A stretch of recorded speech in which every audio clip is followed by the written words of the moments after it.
매일 성경 묵상을 돕는 해설 가이드입니다. 안녕하세요. 묵상코치입니다. 함께 읽고 나눌 말씀은 이사야 7장 1절에서 9절까지 말씀입니다. 오늘 본문에서 언급된 전쟁은 아람과 북이스라엘 연합군이 남유다를 침입한 사건입니다.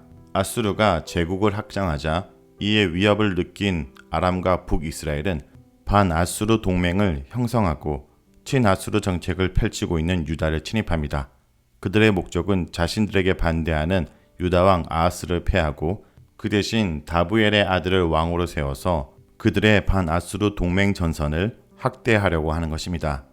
북이스라엘과 아람의 연합군이 남유다를 침공하지만 하나님이 지키시는 남유다는 안전할 것이라는 내용이 오늘 본문의 내용입니다. 먼저 1절에서 2절을 읽겠습니다. 우시아의 손자요 요담의 아들인 유다의 아하스 왕 때 아람의 느신 왕과 르말리아의 아들 이스라엘의 베가 왕이 올라와서 예루살렘을 쳤으나 능히 이기지 못하니라.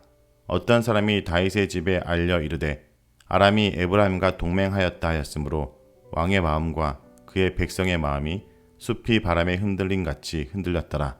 신흥 강국인 아수르의 압박 속에서 북이스라엘과 아람은 반아수르 동맹을 맺고 남유다의 아하스 왕을 패하고 그들의 꼭두각시 왕을 세우려고 유다를 침략했습니다.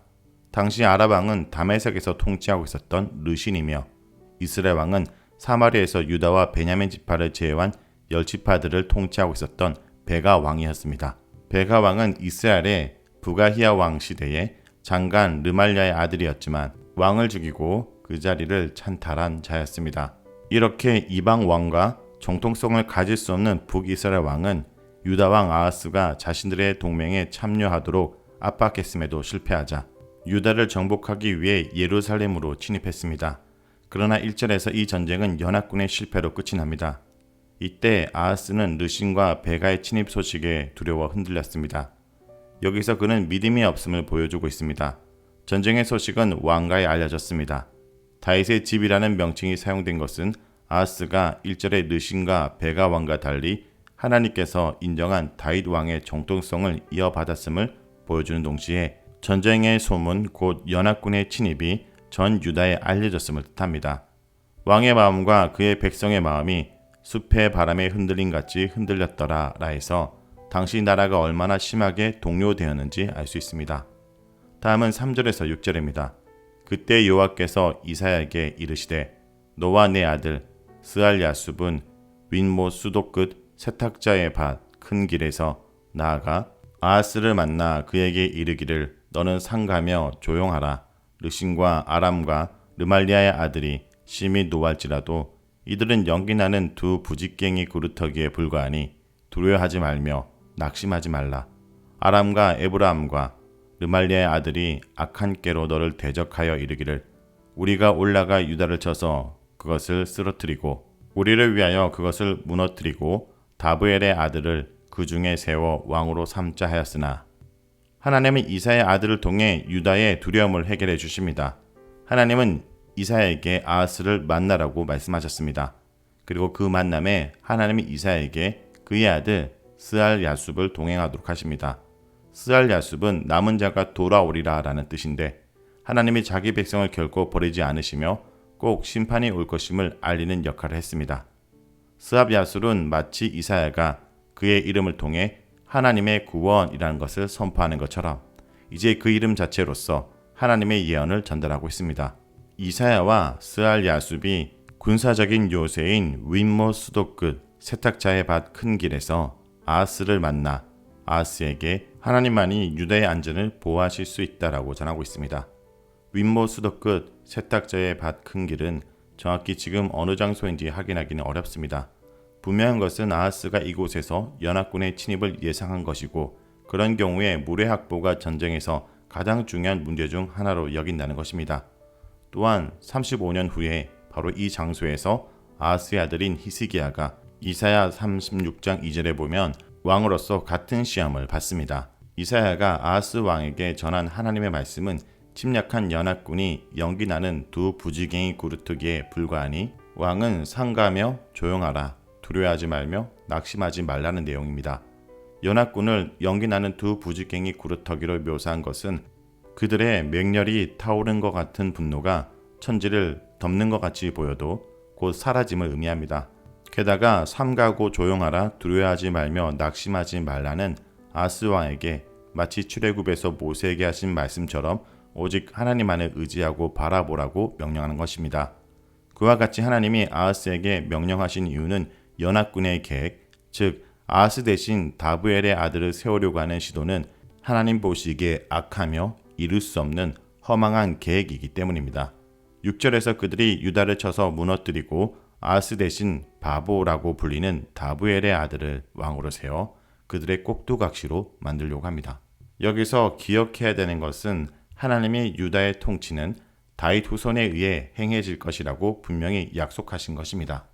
다음은 7절에서 9절 읽겠습니다. 주 여호와의 말씀이 그 일을 서지 못하며 이루어지지 못하리라. 대저 아람의 머리는 다메섹이요 다메섹의 머리는 느신이며 65년 내에 에브라임이 패망하여 다시는 나라를 이루지 못할 것이며 에브라임의 머리는 사마리아요 사마리아의 머리는 느말리야의 아들이니라. 만일 너희가 굳게 믿지 아니하면 너희는 굳게 서지 못하리라 하시니라. 인간적인 연합군의 계획은 이루지 못할 것입니다. 그 일은 서지 못하며 이루지 못하리라 라고 2번씩 강조하며 지적합니다. 왜 그들의 일은 이루어지지 못하는 것일까요? 연합군의 머리와 유다의 머리를 비교하면서 이사야는 하나님의 뜻을 전합니다. 아람의 머리는 르신 왕이고 이스라엘의 머리는 베가 왕입니다. 이들의 머리는 창조물, 인간일 뿐입니다. 하지만 유다의 머리는 여호와 하나님이십니다. 결국 유다는 오직 여호와 하나님을 믿음으로써 살아갈 수 있는 존재입니다. 즉 유다를 다스리는 분은 하나님이시기에 침략군의 계획은 성공할 수 없습니다. 이는 이어지는 8절과 9절 말씀을 통해 더욱 분명히 알 수 있는데 이 말씀은 아수르에 의해 사마리아가 점령되고 북쪽 10지파들은 포로로 되어 가는 것을 통해 이루어지게 됩니다. 자, 여기까지가 이사야 7장 1절에서 9절까지 말씀입니다. 오늘 말씀을 통해 우리는 무엇을 묵상하고 적용해야 될까요? 첫째, 구원자는 하나님이시라는 것을 기억해야 됩니다. 아람과 에브라임이 연합해 유다를 공격했습니다. 왕과 온 백성은 숲이 바람에 흔들리듯 공포에 떨었습니다. 이때 하나님은 선지자를 보내 그들에게 하나님의 능력을 알려주십니다. 선지자는 전쟁을 대비해 수로를 만드는 공사 현장에 방문한 왕을 찾아갑니다. 그리고 너는 삼가 조용하라. 이들은 연기나는 부직갱이다. 두려워 말라. 라는 말씀을 전해주십니다. 이 장면에는 2개의 은유가 숨겨져 있습니다. 첫째는 왕과 유다가 불신앙을 세탁해야 될 것을 암시하고, 둘째는 연기나는 부직갱이는 물에 넣으면 금방 꺼진다는 것을 암시합니다. 전쟁을 대비해 식수를 확보하는 것보다 불신앙을 씻는 것이 더 시급한 것입니다. 그러면 부직갱이의 불은 단순히 꺼트릴 수 있는 것입니다. 그러므로 둘째, 우리의 미래는 하나님께 달려있다는 것을 기억해야 됩니다. 서고 넘어짐을 결정하는 것은 여호와 하나님이십니다. 유다의 미래는 하나님께 달려있었습니다. 느신의 결정도 사마리아의 결정도 아무것도 아니었습니다. 하나님께서 인생의 서고 넘어짐을 결정하십니다. 하나님이 함께하지 않으시면 사마리아는 스스로 설 수가 없고 망하게 될 것입니다. 이 역사적 현실을 인정하고 수용하는지 여부가 유다의 운명을 결정할 것입니다. 그래서 굳게 믿지 않으면 굳게 설 수 없음을 이야기합니다. 성도 여러분, 우리의 미래도 하나님께 달려 있습니다. 오늘 내가 세상의 어느 편에 서야 될지를 고민하는 것이 아니라 하나님 편에 서서 하나님만을 바라보며 의지할 때 하나님이 우리의 미래를 책임져 주실 것입니다.